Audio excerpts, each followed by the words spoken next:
bomi ṣọ̀tá. Ìran alágbàfọ̀ kì í bomi ṣọ̀tá. Ẹni tó bínú Dele á lọ sódò lọ́wẹ̀. Ẹja ńlá á yọjú ẹ̀ jẹ. Ẹni tó bínú Ọládélé á lọ sódò lọ́wẹ̀. Ẹja ńlá á yọjú ẹ̀ jẹ.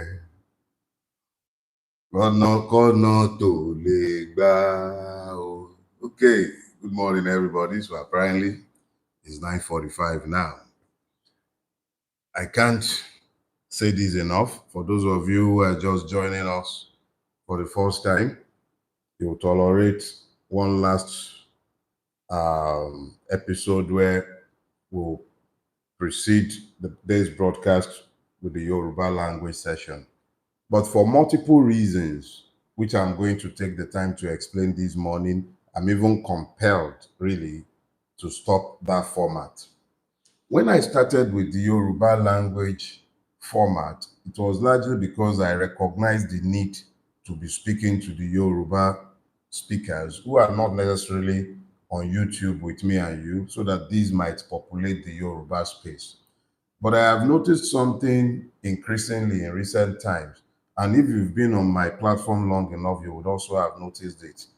We found that YouTube has not allowed the Yoruba language cutout to work, because only a few hours, sometimes literally just a few minutes after posting it, we will find that you can't hear the voice any longer, and all that is left are the captions. So I'm not surprised. Facebook have always attacked my work, and I believe that it's the same people who now own YouTube as well. I really can't fathom what is going on, but the only thing that has become increasingly clear is that the Yoruba language videos that I'm posting on YouTube are not able to work for some technical reasons. Let me not just blame it completely on YouTube, but we're working these out. So it actually makes the human resource applied to having the captions done, the translations done, it becomes a waste. So for one last time, I'll do it this way, and then maybe we'll just have a Yoruba language section without the captions and translations, and then we'll take it from there. But you will tolerate me again this morning. I do have a lot to say to my Yoruba brethren. For those of you who do not speak my Ngbati, you will tolerate us for a few minutes. We will go to the English language section by 10 o'clock. So you got 10 minutes or thereabouts to tolerate these if you are not a Yoruba language speaker. But at no time has it become even more important than ever to speak directly to those who do not speak this Dogon Turenchi. Ẹ káàárọ̀ o ẹ̀yin èèyàn wa nílé lóko ibi òwú tẹ́ ẹ bá wà lórílẹ̀ àlàyé. Ẹ jẹ́ ká kọ́kọ́ dúpẹ́ lọ́wọ́ Ọlọ́run fún ẹ̀mí, ká dúpẹ́ lọ́wọ́ Elédùà tó dá wa sí dọjọ́ èní. Ọlọ́run wà nítorí ìyà dá kankan nù wá sí. Ṣé rí ní òwúrọ̀ yìí, ó ní àwọn ọ̀rọ̀ pàtàkì tá a ní láti bá ara wa sọ. Ẹni tó bá sì wà láyé, tó wà láàyè, tó ń wà láàyè ẹ̀, tó ń fetí bẹ̀lẹ̀ jẹ́ tó tẹ sílẹ̀, tó ń gbọ́n tó ń lọ, tó rí tó ń lọ nígboro, ọ̀rọ̀ mi kò yẹ kó nù lára rú wọn. Ṣùgbọ́n ẹ̀yin tí ẹ gbọ́ tó jẹ́ wípé bóyá nítorí èèyàn yín ló wà ń bẹ̀, ọmọ yín ò ní ṣèdí bẹ̀bẹ̀rẹ̀, ẹ gbọ́n tó yẹ kẹ́ ẹ gbọ́. Wọ́n ń pariwo gbégbégbé, ẹ bá wọn gbé. Wọ́n ní igi gogoro má gún mi lójú, àtòkèèrè láti lọ, mo ti lọ ẹ gbọ́. Ṣùgbọ́n tẹ́ bá wo ohun tó ń ṣẹlẹ̀ káàkiri gbogbo àwọn ibi tó dàbí odi fúnlẹ̀ Yorùbá, ṣé la fẹ́ bẹ̀rẹ̀ láti àwọn èèyàn wa tó wà ní Yàgbà, ní gbogbo Mọ́pá, ní gbogbo Àkàngbá, ní gbogbo ọwọ́ Yàgbà. Ṣé tá bá wò ó, ṣé kò yẹ kó ti máa sọ fún wa tó ń bọ̀?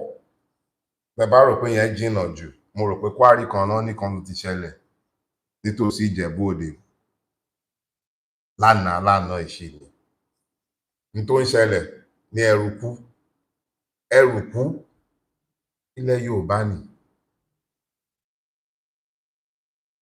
ẹrùkú ilẹ̀ Yorùbá ni ṣùgbọ́n dọ̀ àwọn gbóná gan ló ti kọ́kọ́ bẹ̀rẹ̀ nígbà tí ó bẹ̀rẹ̀ àwọn tó sì wà lódì wa ní gbogbo àwọn ilé ṣùgbọ́n tí gbogbo bẹ̀yẹn bá jẹ́ odi àwọn ọba aláyé tí wọ́n pa lẹ́kìtì bí kò tí ì gbìyànjú bó tí ì pọ́dún méjì pàápàá ṣé kò tí ì máa pòwe fún wa wọ́n ní ikú tó ń pa ojúgbà ẹni òwe ńlá ló ń pa fún ni mo rántí ìgbà táwa wà ní kékeré wọ́n ní ẹ fura o ìfura lóògùn àgbà ẹ fura o pánsá ò fura pánsá jáná àjà ò fura àjà jìn ǹjẹ́ à ń fura ṣé à ń fura èwo nínú yín ló lọ lé lẹ́nujọ́ mẹ́ta yìí ṣe rí bá bílé ṣe rí ṣe rí àwọn tó wà nílé ṣe ti rí páwọn kan ti ju àwa tá a wà nílé lọ ṣé ẹ̀ ń fura sára ń fún yín báwo la ṣe wá ń fún yín ṣé bí àwọn tó jẹ́ olórí tó jẹ́ kó dàbí olùṣọ́ àgùntàn fún yín ká pè yín lágùntàn àwọn lọ́ba yín tójú ń dùn wọ́n ni àbí ṣé ẹ gbọ́ wọn kan gbin kí lẹ gbọ́ tí kankan nu wọn sọ kí ni wọ́n ṣe láti dáàbò bò yín kí lẹ̀yin fúnra yín wá ń ṣe kí lẹ̀ ń bára yín sọ ní ìtójú òótọ́ ọ̀rọ̀ ṣe rí mo fẹ́ kí nǹkan kan kó kọ́kọ́ jọ yé wa wọ́n ṣe wá níkà lọ́pọ̀lọpọ̀ gbogbo àwọn ẹlẹ́sìn ló ṣe wá níkà àti mùsùlùmí ni àtàwọn kiriyó ni wọ́n ṣe wá ní ìkà tí ẹ bá mú bíbélì ẹ bá lọ sínú Iṣẹ́ àwọn Àpọ́stélì mo rò yí pé orí 23 ẹsẹ̀ 17 23:17 ó ní nígbà tí òun ń lọ káàkiri nínú ìlú wọn òun wá rìn dé àárín kan ibi tó wá rìn dé òun wá rí ibì kan tí wọ́n kọ pé fi Ọlọ́run àìmọ̀ Ọlọ́run tí wọn ò mọ̀ òun lòun wá fi hàn wọ́n tó ń fẹ́ kó yé wọn pé òun ni Jésù Kristi wọn ò sọ fún wọn pé wọn ò mọ Ọlọ́run kan àwọn tó mú ẹ̀sìn dé wá bá wọn àwa nìkan náà wá bá tí wọ́n sọ fún wa pa àmọ́ Ọlọ́run rárá àmọ́ tó ń jọ́ Ọlọ́run káwọn tó dé tí wọ́n wá mú gbogbo ohun tó jẹ́ ń tá a fi ṣe Ọlọ́run tá a fi mọ Ọlọ́run tá a fi ń sin Ọlọ́run tí wọ́n sọ di nǹkan èèwọ̀ tí wọ́n sọ di nǹkan èèmọ̀ tí wọ́n sọ di nǹkan àìmọ́ èṣù láàlú ògiri òkò onílé oríta ó wá di Sátánì inú ẹ̀sìn tiwọn báwọn ṣe ṣe làwọn mùsùlùmí náà ṣe táwọn mùsùlùmí ló tún wá burú jù ǹjẹ́ jẹ́ mọ̀ wípé àwọn mùsùlùmí tó jẹ́ ọmọ tiwa ọmọ káàárọ̀ òjíire ọmọ Yorùbá pàápàá àwọn tó wà nígboro ní ìsìn wọ́n ti gbàgbé wípé ní Yorùbá ni àwọn kí wọ́n tó di mùsùlùmí ni wọ́n kọ́kọ́ ń jẹ́ kí wọ́n tó jẹ́ Yorùbá wọ́n ti gbàgbé pé Yorùbá làwọn gbogbo ohun tó jẹ́ Yorùbá ó ti di nǹkan àìmọ́ ó wá di wípé a ṣe é tà fara àta ẹ wò wá dáadáa tá a bá ṣọ́ra wa n tó padà ṣẹlẹ̀ sí Haúsá yóò padà ṣẹlẹ̀ sí wa Yorùbá ó kàn padà di èdè ìtòsí ṣẹlẹ̀ jù ó ti ń sọnù èdè ọ̀ngán ti ń sọnù nígbà tó bá ti di wípé ẹ̀yà di èdè tí kò ní identity ti ẹ̀ mọ́ tí ò ṣe é dámọ̀ mọ́ torí a ti sọ gbogbo ohun tó jẹ́ tiwa nù a ti sọ ohun tó jẹ́ tiwa nù ṣe mọ̀ pé gbà ló easy fún wọn láti mú wa ibẹ̀ ni mò ń mú ọ̀rọ̀ tí mò ń lọ yìí lọ ṣẹ́rí tàn bàbá wa bá mọ̀ sọ̀rọ̀ wọn ò ní bí ọmọdé bá ń gégi nígboro àgbàlagbà ló mọ ibi tí ó wò sí mo rò wípé èmi ò sí nínú ọmọdé mọ́ a lè mọ̀ tanra wa nígbà bá kù ọdún méjì kéèyàn pé ọmọ 100 ọdún mo rò wípé irú ẹni bẹ́ẹ̀ ó ti kúrò ní ẹni tí wọ́n ń pè ní ọmọdé mi ṣe àgbésẹ́yìn roko mọ́ níbi tí mo bálé ayé dé yìí mo dúpẹ́ lọ́wọ́ Ọlọ́run bí tó mú mi dé ní ìṣe ọmọdé mọ́ n tí èmi ń rí ni mò ń sọ wọ̀nyí tí ẹ bá tètè múra yín kẹ́ ṣera yín lẹ́yọ̀kan kẹ́ má jẹ́ kí wọ́n fi ẹ̀sìn gbà tó pé lọ́wọ́ yín kẹ́ wá di ọ̀dẹ̀ kí wọ́n fi ẹ̀sìn mú yín lẹ́rú ẹ̀yin tẹ́ ẹ jẹ́ kiriyó ìlú ń bàjẹ́ lọ wọ́n ní ẹ mọ gbàdúrà àwọn kò 20 mọ̀pọ̀ DSS bíi 40 ó ń lọ wájú ó ń bọ̀ lẹ́yìn bulletproof car làwọn ń wà ṣùgbọ́n ẹ̀yin wọn ní láyẹ̀tá ẹ̀ ní nǹkan kan wọn ní ẹ máa gbàdúrà kẹ́ ẹ máa gbà àwẹ̀ ẹ máa gbàdúrà kẹ́ ẹ máa gbà àwẹ̀ ṣùgbọ́n àwọn tí wọn àwọn dira ni ikú ó pa yín tẹ́ ẹ bá ṣọ́ra yín torí ní tó wà ń ta ò dáa ní tó sì ń bọ̀ kò dáa wọ́n sì ti gbà bọ̀dì fún yín so ilé tèmi ń bá yín sọ láàárọ̀ ẹ̀ tí mo wá bá yín sọ láàárọ̀ ẹ̀ kò ju wípé ẹ múra yín ẹ fi ọwọ́ ara yín ẹ fi kan orí ara yín kẹ́ wá bá ara yín sọ̀rọ̀ pé Olúwa Ọlọ́run ọba ní òun rárá ni mo sì ń tọ́ pàpà jẹ́ kí orí mi má gba àbọ̀dì fún mi orí yín ò ní gba àbọ̀dì fún yín báwọn tí ó yẹ kó dáàbò bò yín ò bá dáàbò bò yín ẹ tètè ké pàjáre fáyé gbọ́ ẹ má jẹ́ kẹ́sìn bò yín lẹ́nu ó jẹ́ mùsùlùmí ó jẹ́ kiri yóò wọn ò gbéṣẹ́ ràn yálà ìyá kankan nu yín n tó kan àwọn ò ní pé kí wọ́n borí yín kí wọ́n sì jẹ́ olórí yín kí wọ́n sì máa sọ fún yín bẹ́ẹ̀ sì ṣe ìbolẹ̀ lè rìn sí kò sófin kan tó mú àwọn kò sí tí ò dé ẹ̀yìn tí mo wá bá yín sọ láàárọ̀ yìí kò ju pé kẹ́ ẹ jí ara yín torí n tó ń bọ̀ ò dáa n tó ń bọ̀ kò dáa ẹ jí gbogbo àwọn tó ń pè lólórí yín wọ́n ti tà yín ẹ jí ẹ̀yin nìkan ló kù tẹ́ ẹ lè gbára yín fúnrara yín ló kù tẹ́ ẹ lè gbára yín ìwọ̀nba ló kù téèyàn lè sọ ju ìtẹ́wà ń sọ ẹ lọ ìwọ̀nba ló kù tá a lè sọ àwọn ọba yín ìwé ìrìnnà ìlú míì nú gbogbo wọn ń kó dání èyí tí ò bá ní ìwé òkè òkun ó jẹ́ pé Amẹ́ríkà ló fún ní páálí British fún páálí ìmí inú wọn ra ti ṣe oríṣiríṣi citizenship làwọn ọba ni mò ń sọ fún yín náà ti rà àwọn ọba aláyé yín nìyẹn ń gbọ́ ipá gbèrò olè oríṣiríṣi náà máa kójọ tán fi ṣọba lé gbogbo yín lórí tí mẹ́nu láwọn local government yín o ká tó wá sọ̀rọ̀ àwọn councillor ká tó sọ̀rọ̀ àwọn chairman tí mò ń sọ fún yín òun ẹ̀yin lẹ fura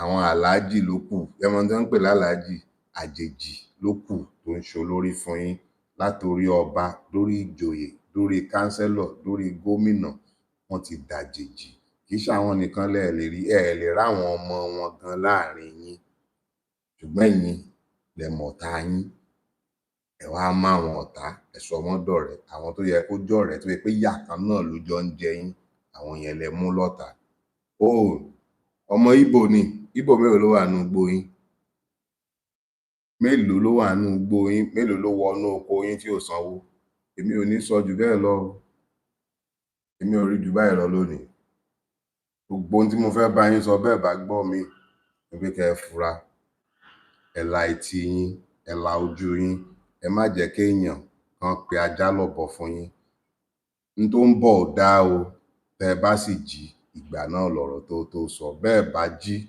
sí tá a lè ṣe o torí wọ́n lẹ́ni tó sùn là á jí ẹnìkan ẹ̀ bá wọn jí apirọrọ tèmi tiẹ̀ ń parọ́ fún yín ṣérọ́ ni gbogbo ohun tójú yín ń wò ló ń sọ fún yín kí ló dé tíjọba ò lè ṣe nǹkan kan sí tí ìbá yẹ pé wọ́n ti tà yín lọ́pọ̀ mi ò rí jù bẹ́ẹ̀ lọ lọ́sẹ̀ yìí o Ọlọ́run ṣọ́ wa ayé ọ̀sẹ̀ yìí. Good morning again, everybody. That was my Yoruba language session. It was essentially, let me say, an opportunity to warn my people, the Yorubas. And as I'm warning them, I'm saying the same to all of you. You need to open your eyes and believe the evidences of your eyes. What I have to say this morning, essentially, I took a part of it and condensed it to speak with my siblings. But I do have a much broader message for all of us this morning. It's only a minute. It's 9:59 now. And so there is really no point in introducing anything new. I'll just count down to us starting. But it will be a good time to quickly acknowledge the service of a lady who served as my assistant for about 4 years. She worked in total for about 7 years for the law office, but she served me in close proximity. And she was with me through a lot of struggles, particularly the Ekiti struggles. Feishayo, I must acknowledge you. I must thank you for your services. I pray that God goes with you as you start this new chapter of your journey. God bless you. May God prosper the work of your hand. Those of you who have been with me for some time, you would have heard me occasionally speak about Shayo. She's the reason you get the notices for my broadcast promptly. She's the one who had been making the cutouts. Most of the time, over the years, I've learned to trust her to the point where I don't even edit any of the works that she put out. I don't touch it. She just informs me, and I say thanks. So once again, I thank her. May God bless her. Good morning, everybody. I see that it's now 10:01, so you pardon me. I did take a minute that I didn't plan to take. So, good morning. If you would recall, I spoke last week about the harvest of lies. And as I was speaking, and even afterwards, I realized that I have merely touched on touched the surface of the issue. And I have also found over time that usually when I begin to speak from a stream of consciousness, there would usually be deeper uh, depths to plumb as I speak to the subject. And this week, I have found that what I have to speak to will touch on things that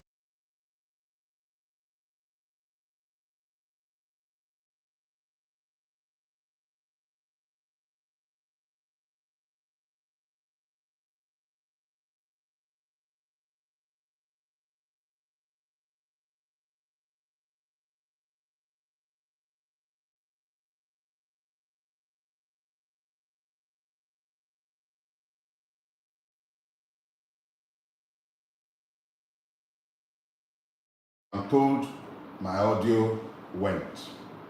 I don't know what might have caused that, but I'm sure you can hear me again now. Confirm that, please. Can you hear me? Good. So what we'll do is I'll go back to the beginning as best as I can. But the key thing I'm trying to put across is this. After finishing last week's sermon, I realized that there were deeper aspects to the issues I had touched on that requires revisiting or elaboration, or perhaps a nuance to his treatment. But I just found that what started as the harvest of lies has merely highlighted the fact that we as a collective are a nation of liars. Yeah, that's exactly what I have said. We, Nigerians, are a nation of liars. Now,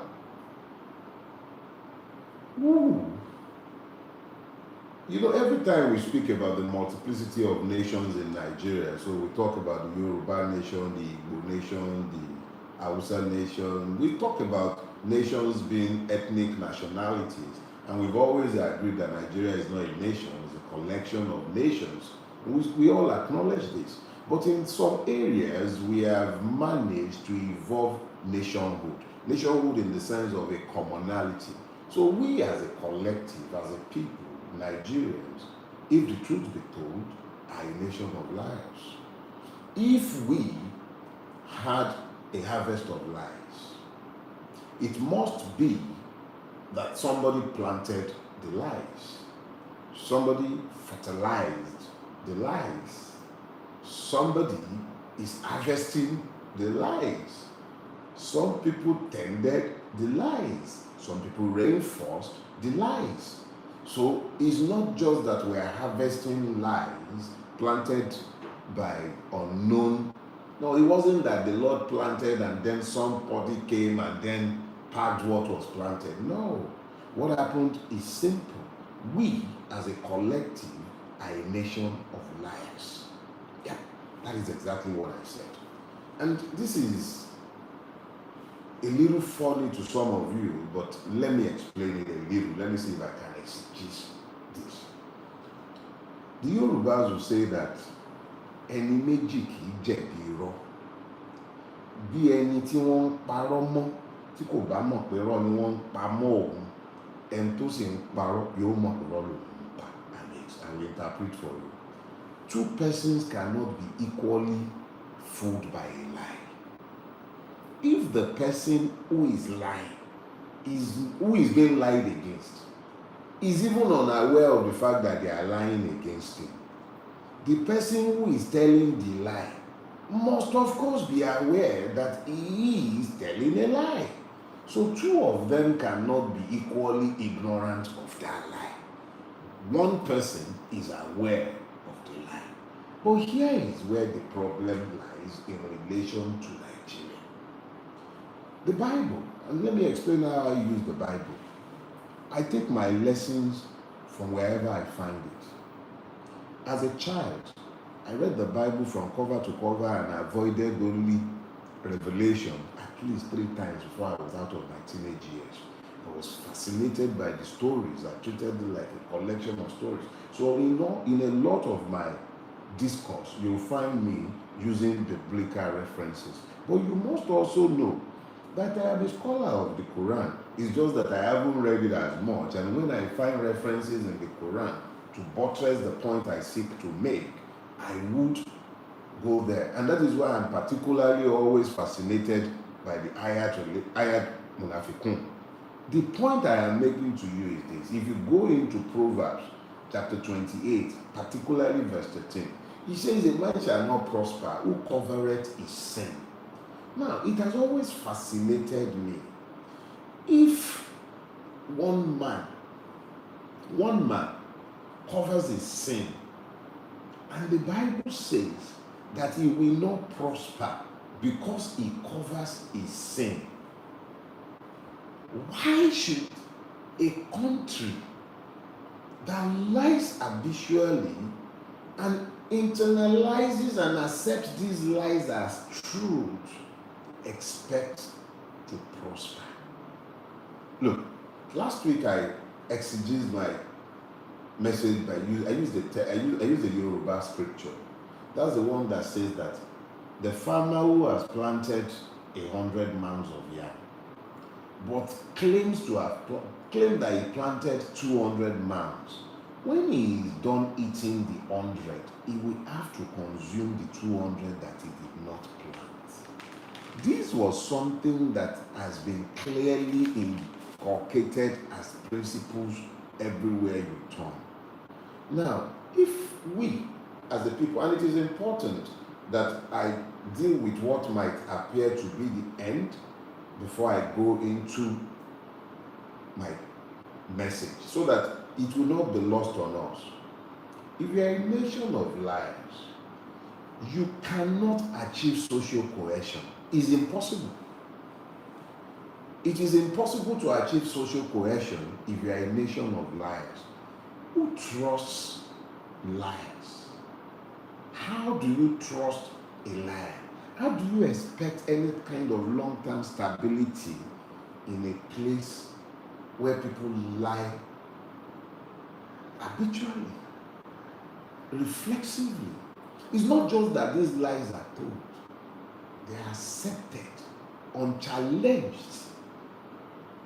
They begin to shape societal reality, even when every rational being should know that these are lies. Look, to build a society, you need to acknowledge the truth. You have to demand accountability. Without an acknowledgement of truth, there can be no accountability, and you surely cannot find reconciliation amongst the multiple warring factions that are bound to be in a multi-ethnic, multilingual, multi-religion, even though proclaimed secular state. This is inevitable. Conflicts are bound to come. But when you routinely subvert the truth by subjectivizing it, it simply means that you cannot acknowledge the truth and you can never have accountability or reconciliation in that space. This is the consequence of being a nation of liars, and this is the point that I am seeking to drive across to all of us. What then happens is that you have normative collapse. Because if everybody is lying anyway, what's the point? What's the point? Exactly what is the point? You have the society overtaken by cynicism simply because nobody is telling the truth. And even those who tell the truth are punished for saying the truth. We become a society that is essentially post-truth in its outlook. The truth does not matter. It counts for nothing. Corruption becomes normal. There is no trust in any government institution. There is a complete lack of transparency. Where else in the world, where else in the entire wide world would it happen that a country completely overtaken by madness would also be building road at 22 point something billion per kilometer, and it is even a road that is unnecessary in the face of our reality? Complete loss of transparency, no bidding, nothing, because this is what we have become. This is what we have become. These are the lies that we have told ourselves. It is what we have become. Let's begin to take it. Education. We're signatories to all the millennium targets and goals, all the MDG things. We signed on to all of them. There is hardly any international declaration on education, whether it's for the girl child, whether it's for even the normals. We signed on to all of them. We spent billions. Education for all by the year this, education for all by the year that, nomadic this, nomadic that, nomadic this, that, nomadic that. We told all kind of lies in our educational system. But what is our reality today? We have 20 million plus of school age out of school. That is about the ones who are meant to be in school that are out of school. And remember that we're talking about those under the age of 14. Now, you have 20 million of those. Now, after they come out of that age, they get to the age where they ought to be learning a trade or learning some skill or getting some education, formal education to prepare them, even though they will be ill-prepared given the miseducation of the Nigerian. Those who are already above 14, when you take them to as high as 25, you will find a population bulge that is not less than about 50 million who are either drug addicted, indoctrinated by religion, miseducated to the point of idiocy, or completely uneducated. These ones are the ones who fuel the ranks of extremist groups, the crimes, the different crimes that are overtaking our country today. That is those are the fruits of the lies that we have told and are continuing to tell ourselves. Reality is that this country, if it does not begin to tell itself some serious truths very quickly, is about to die irreversibly. My alarm is born of the knowledge that the consequences are going to be devastating. And it is the poor. And when I say the poor, believe it or not, if you are not a member of the Nigerian ruling class, and you are not outside of Nigeria already, a poor man, however much you may have, Because when it comes down to it, if what I am saying should happen, not be waiting with the talk, with the talk. Your money, those pumping a few millions you think you have trapped in your banks, or the dollars you have that you are sleeping on top of, that money will be worthless. It will be nothing when the reality of what is coming. We are a country that is not suffering from any natural disaster, and yet we don't have robust systems that can take shock. Now imagine the man-made disaster that we have invited upon ourselves, and then we are still busy lying. And I haven't touched anything beyond education. That's where I was. And I will now move from there. Let's go to road construction. Oh yeah, I did mention road construction earlier, Abby, but only in passing. I spoke of 22 point something billion per kilometer of a road that we really do not need, that was never bidded for openly.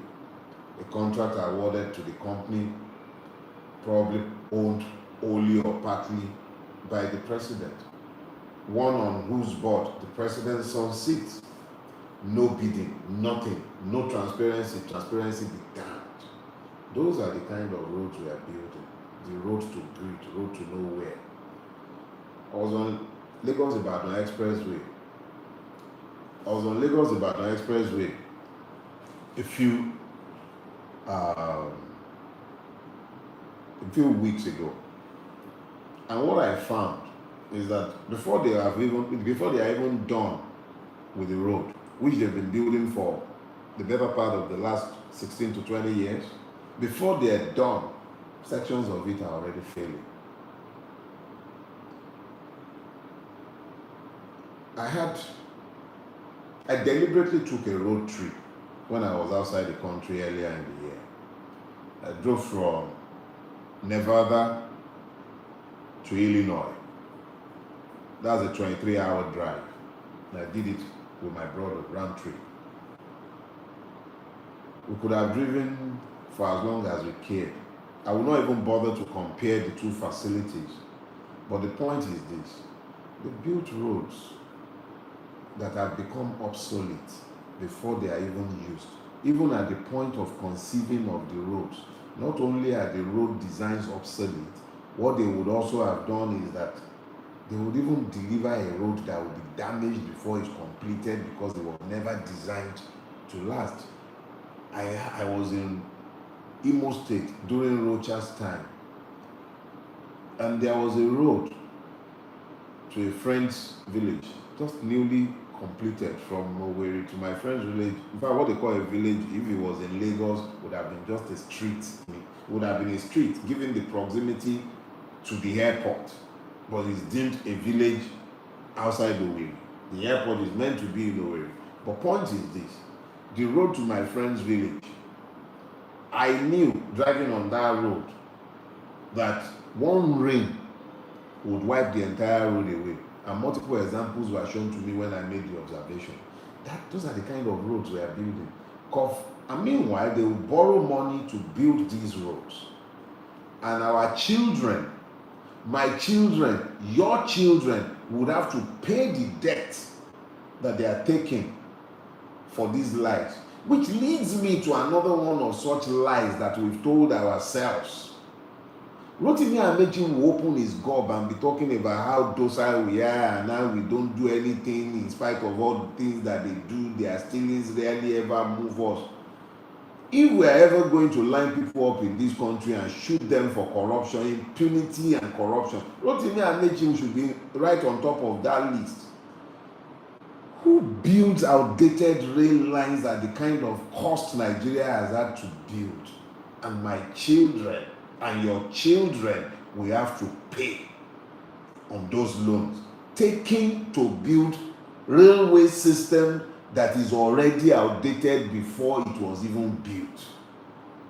Everywhere else in the world, they will conceive of rail programs, and they will be thinking of building futuristic infrastructure. We are building rail infrastructure that nobody in their right senses anywhere else in the world we build. We're buying second-hand coaches. We are refurbishing carriages. In this age and time, we're running locomotive engines. And that is what we paid for. That is the debt my children would pay in this nation of liars that expects to prosper in spite of the obvious lies that we tell ourselves. Should I talk about airports? You know how much Keyamo is spending renovating Muritala Muhammad? The same Muritala Muhammad that had been renovated by Sirika, renovated by practically every last person who had been the aviation minister in this country in the last 3 administrations. Do you understand? And you say, yeah, and nobody is talking. Akintola was said to have had this drama. And whenever they were at a political rally, and somebody was bringing one Governor Amunike level lie in dealing with Akintola, this is drama, we use the talking drum and he will sing. Baba Muba. Baba Muba. If they are fooling you, do not fool yourself. Assuming that the politicians are bad, they are lying to you. What about the lies that you have validated by your silence?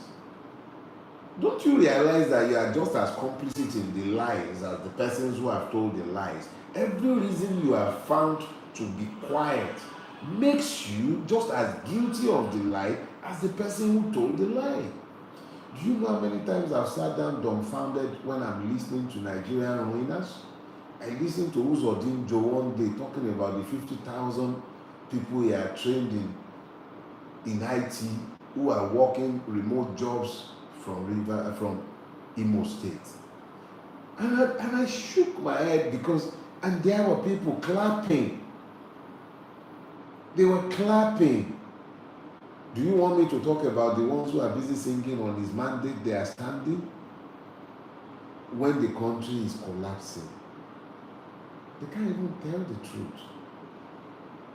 Sorry, let me tell you another one. So I have this favorite place that I usually camp whenever I need to write or I want to think. I'll go to IITA and I'll stay there. And then one day, I saw pictures on the wall celebrating IITA's 50th anniversary. And Obasanjo was special guest of honor.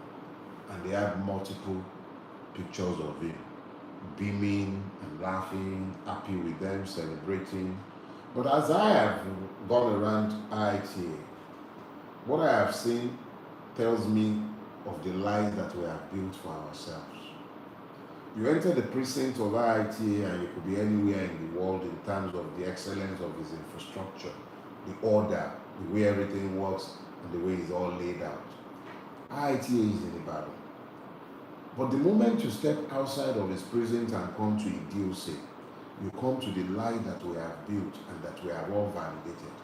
Your capacity to tolerate evil, to excuse it, renders you complicit.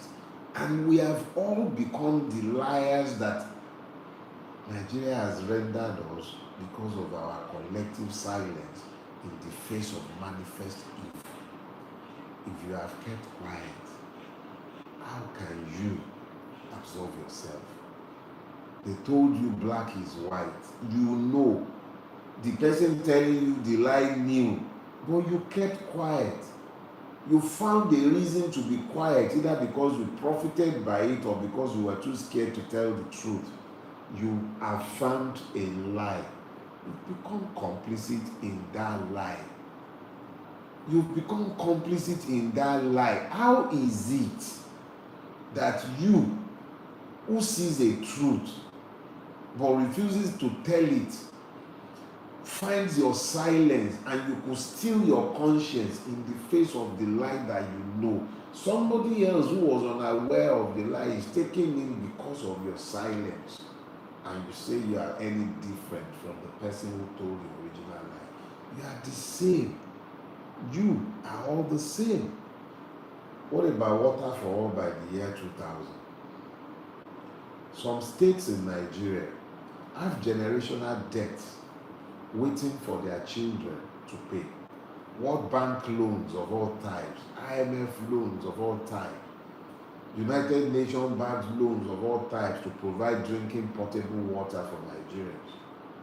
Most times when I'm in Europe, particularly in the UK, but generally where you have, in fact everywhere in Europe, I've seen it in America as well, they have one charity, it's called Water Aid, and they'll be advertising and asking people to donate £1, $1 to provide drinking water to children in Africa. And in some cases, I've seen Nigeria highlighted. And I know that multiple states in Nigeria, including the federal government, have taken enough loans for at least 2 generations to pay, ostensibly for the provision of potable water. Now, everywhere you turn, water everywhere, but none to drink for the Nigerian poor. None to drink. Even the rich pays through their noses to get water. I grew up in Inalinde in Ibadan, yes, and we had taps, public mains. We could turn it and water would come. And as things began to deteriorate, we had to go and be fetching from street level pumps. We would queue, but there was water. I went to school in Fiditi. We had water, pipe-borne water in Fiditi Grammar School. Public water, not borehole, public water in Fiditi. That's outside Ibadan, a village, public water. I'm talking about the 80s, 70s and 80s. What happened to us? We have so many loans. Those loans, instead of providing water, are providing jeeps. Waterborne diseases have overtaken communities, and we keep quiet. Water for all by the year 2000. You are all busy tearing pure water with your teeth. And if you can afford to buy bottled water, you don't better pass your neighbor. You keep quiet. Everybody quiet. And you say you are not part of the lying culture. What happened to steal your tongues? What happened to steal your tongue? Because in your silence, there is acquiescence. In your acquiescence, there is complicity. You are part of it. You are a part of it. Whatever your reason for finding the keys of the graveyard, you are a part of it. Look at the power infrastructure. How Chimo Obasanjo actually gets to call somebody a thief, but he was the one who presided over the despoliation of this country. 16 billion plus spent on power. Where is it? And then they privatized the power sector. Did the people who buy these power sectors ostensibly build, after having spent God knows how many for how many generations, and then Obasanjo Atiku spent 16 billion and we're still generating darkness. But meanwhile, they've transferred what should be national asset to private hands. And we've been quiet. For one reason or the other, we've been quiet. You found the grace to be silent in the face of these manifest evils. And you do not believe that you are guilty and as guilty as those who perpetrated the crimes. If we were having a harvest of lies, I guarantee you are one of the liars. Oh, I have not absorbed myself, don't worry. I haven't absorbed myself. I am just as guilty because I'm also Nigerian. And whether I like it or not, since I have to play the Nigerian game, I have not only been as guilty of these things. But here is the part where it gets worse.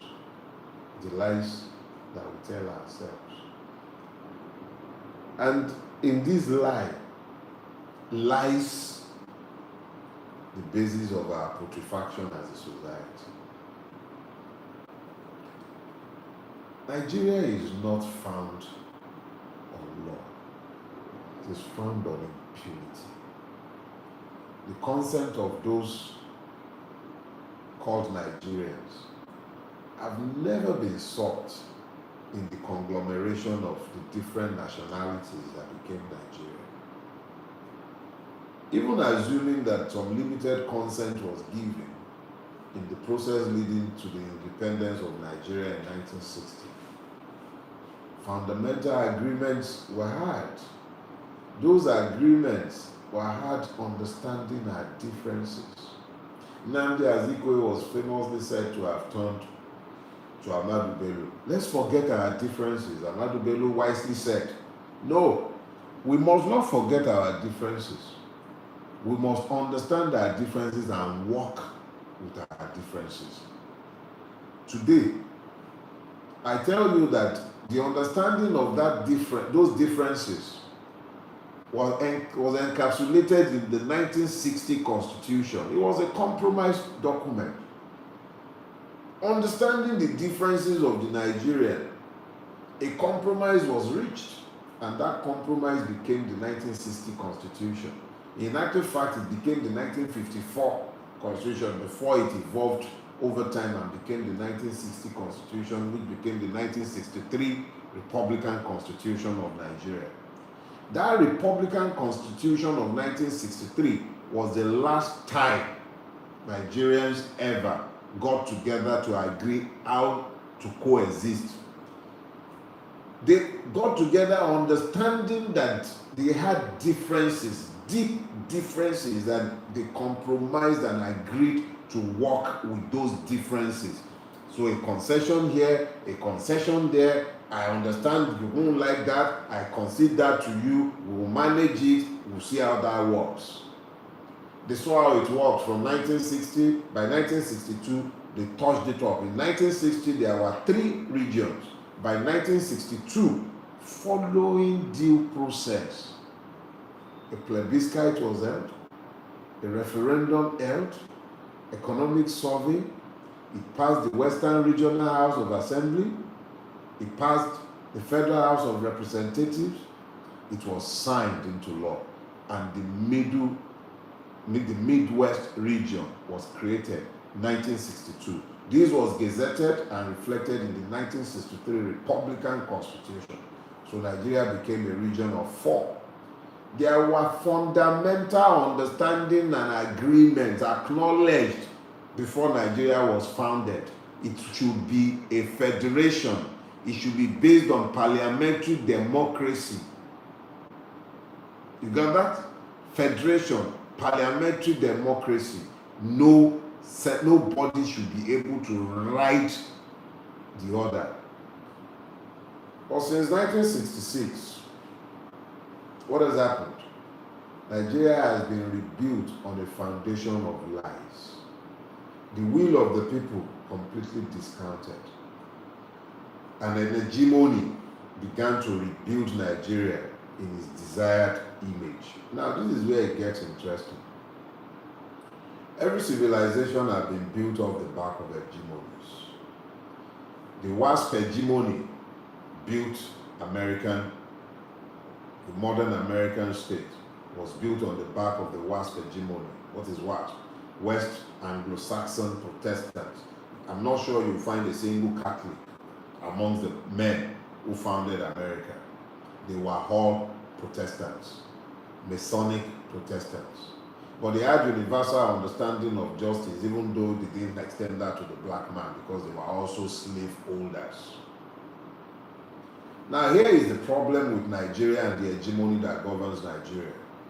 The hegemony governing Nigeria does not believe in the equality of citizens. It believes in the supremacy of certain persons and religion. So it creates multiple levels of citizenship, and these lies have been reinforced. And when persons were benefiting from these lies, they kept quiet, reinforcing these lies until these lies have calcified. And today, to tell the truth in challenge of these lies is seen as an act of courage or recklessness, simply because you have told the truth. In what country of the world do we have a system that thinks it is okay? And I am using the testimony of Dr. Bashir Kofi in order to make this point. Dr. Bashir Kofi told us the story of a particular bandit known as Jankari, one of the most notorious bandits in the Northwest. Jankari was said to have killed an assistant commissioner of police known as Aminu Dai. He was said to have been betrayed, allegedly, by his own officers. And this Jankari said to be one of the most notorious in the Northwest. And we're talking about Katsina State. This Jankari killed Aminu Dai, the assistant commissioner of police, described by Dr. Bashir Kofi as being an upright officer, incorruptible. He was murdered by these terrorists. And these terrorists proceeded to strip the corpse, and he would wear the uniform of Aminu Dai whenever he was attending what they called peace meetings with these terrorists who are being referred to as bandits. In one of the peace meetings attended by this Jankari, he wore the uniform of ACP Aminu Dai with his name boldly written on it. I'm not sure if it had a Nigerian flag pinned to it, but that was the uniform Jankari wore to the peace meeting that he attended, where the militants had told the government no policeman must be seen, and if they must attend, they must not come in their uniform. Bandits, quote and unquote, issuing conditions for peace to the Nigerian state whilst wearing the uniform of an assistant commissioner of police who was murdered by him.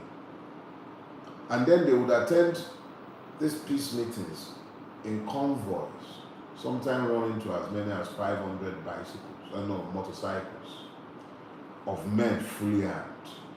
That's at least about 1,000 men under arms, and they are attending peace meetings. They levy taxes on farmers within Nigeria. And the Nigerian state talks to me about repentant militants. It pardons them, de-radicalizes them, and then absorbs them into the military. But what did any one of you say? Oh yeah, they were your Muslim brothers, according to Gumi. They are not men. Anybody attacking them is attacking Islam. Even Buhari rode to power on the back of being a terrorist. He identified with them publicly. He got into power and promptly appointed a known terrorist, Farotimi, to office. A self-confessed terrorist. And what happened? In that cabinet was sat a pastor. Agbowori was sat in that cabinet. What did he say about Lisa Farotimi? Is it by accident that terrorists are able to read WhatsApp communication that's meant to be encrypted? What happened? That state level technical capacity, a brigadier general lost to the complicity of the state, lost to the complicity of the institution he served with his life. And we keep quiet. And you don't realize that we are all commonly guilty in this same country There was Jackson, Sunday Jackson to be exact. He was on his farm in Adamawa. He was attacked on his own farm by a terrorist whom you call a headsman. And this terrorist injured him, but this man fought until he managed to disarm this terrorist. Subsequently, the terrorist died at his hand with the knife belonging to the terrorist. It was either his life or the terrorist's life. The Nigerian Supreme Court managed to decide that Sunday Jackson is a murderer.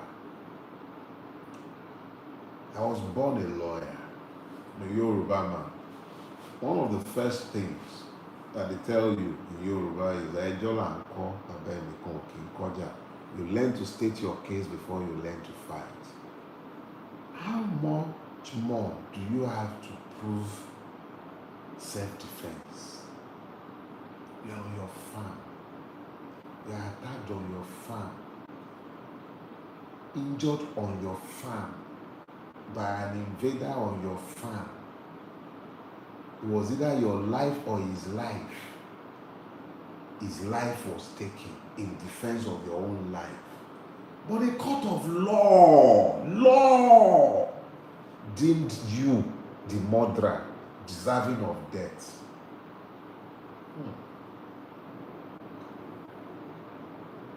If a man shall not prosper, who covers his life? What happens to a judiciary that has become so evil and complicit in evil that it does not even recognize justice any longer? What happens?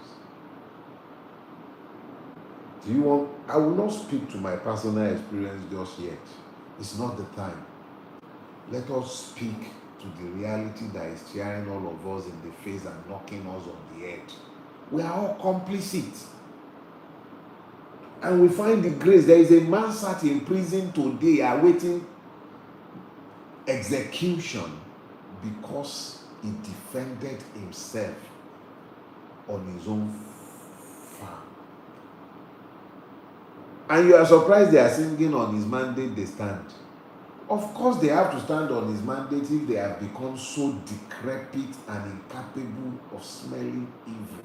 It doesn't pass the nose test any longer because the nose has become desensitized. Let me say this.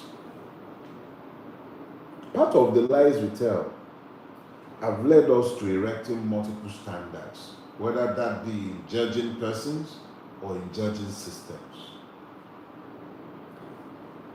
When the sentence was handed down to Mazi Nnamdi Kanu, I opined that I didn't believe that justice is served by imprisoning him. And I said very clearly that Tinubu should free him. You will note that I did not speak to whether he committed these alleged crimes or not. And it is actually impossible to speak to those because he did not defend himself.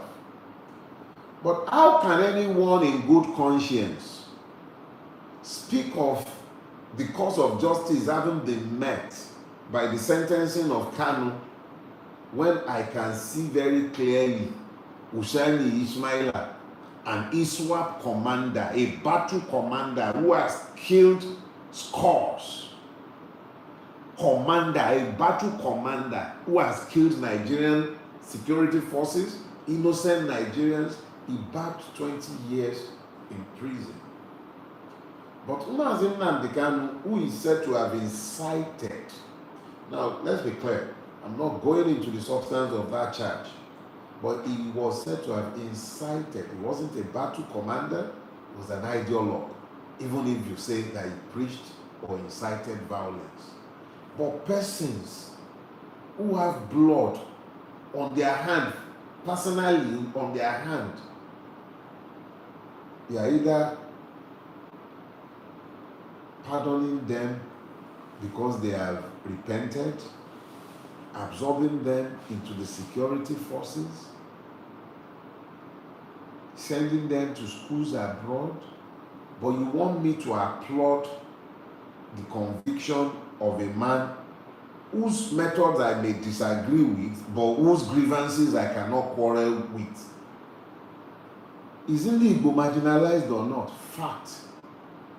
You cannot query the genuineness of his grievances, but you want me to celebrate his conviction when those who have done worse are being treated like sacred cows.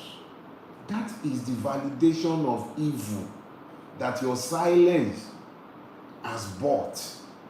And that is what you are asking me to do when I look at his conviction in a silo without looking at the generality of the judicial system in the country that we have built.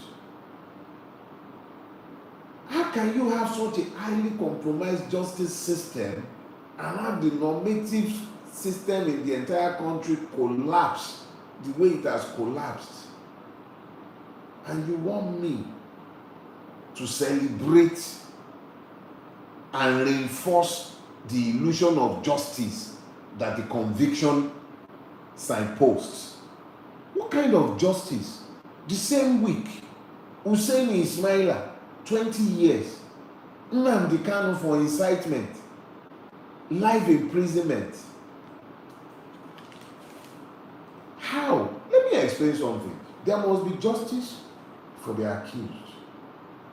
There must be justice for the victims. And there must be justice for the system. What justice has been served that I'm supposed to celebrate? Where is the justice for the accused? Where is the justice for the accused? Because for it to be justice, the accused must see that there has been a even scale, just scale in measurement of all. Where is the scale that has been just? Justice for the victims. The victims must not be left feeling like you have done wuru-wuru to the answer. Because in this case, where is the justice for the victims? Because the victims can still hear the accused complaining about the process of his conviction, the injustice attending his conviction. Where is the justice for the system? A system that is quick to convict in one case, but is blind in every other case. Where is the justice for the system? What am I supposed to be celebrating? You see, let me try and figure this out for all of us. Because we have become a nation of liars, we have failed to achieve social cohesion. Our society is absent of trust. We have long-term instability in our country because we lie routinely to ourselves. Because we do not acknowledge the truth. There is no accountability. Because there is no accountability, you cannot have reconciliation, because how do you have justice in the absence of accountability? Everywhere you look, our society is collapsing, but we keep lying to ourselves that everything is well.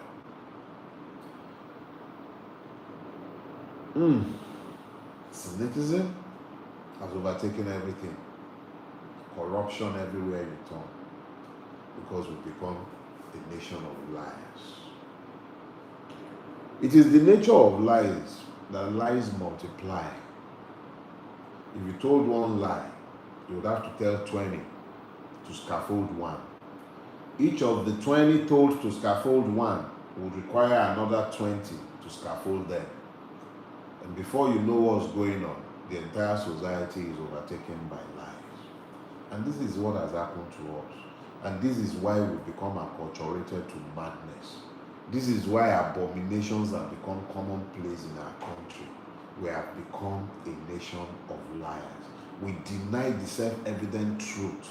The things we see that should engage us, alarm us, drive us to act, do not move us anymore, because we have willed ourselves into inertia because we believed the lies that we have told ourselves.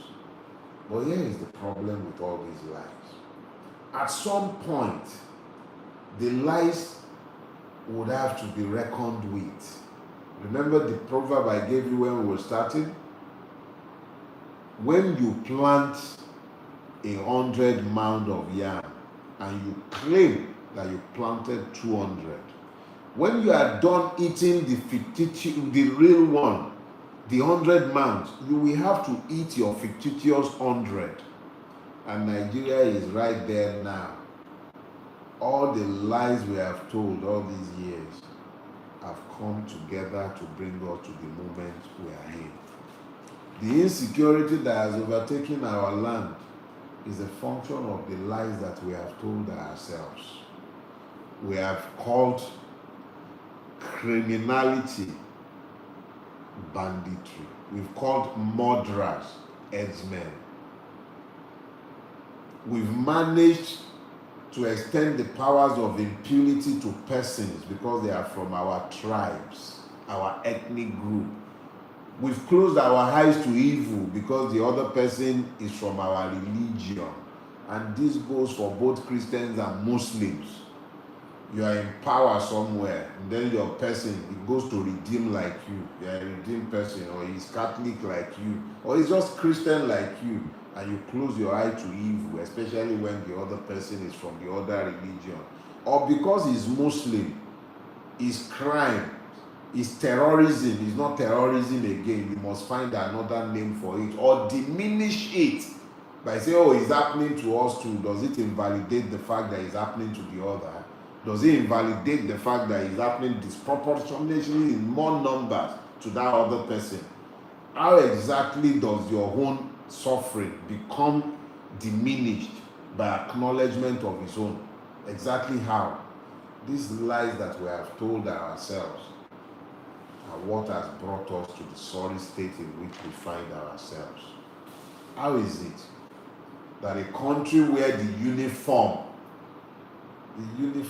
of an assistant commissioner and mind you, I've often wondered when I've seen these terrorists wearing uniforms.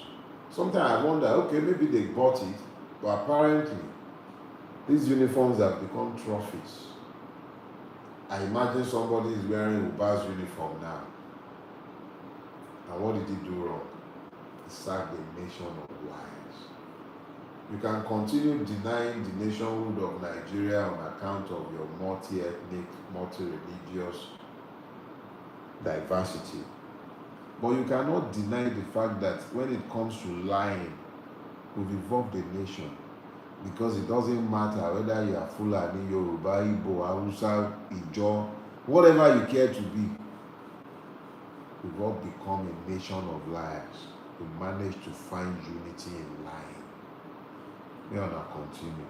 Nation of liars. I'm saying my own, and history will record that I said my own.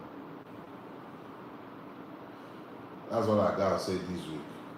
I will see you next week, but understand this and understand it clearly.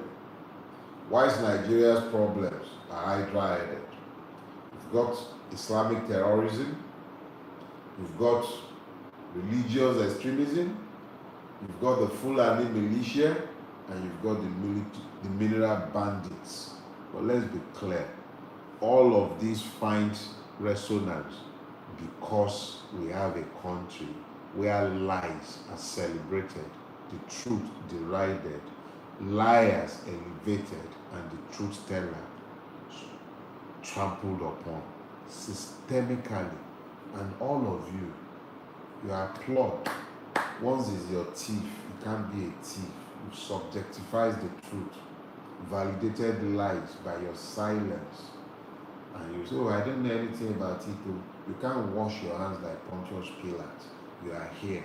We are all living in these times together. And if you would dare to speak your truth, we will not be in the mess that we are all in. Have you blessed weeks ahead? I'll do my best to keep doing my best. But remember this.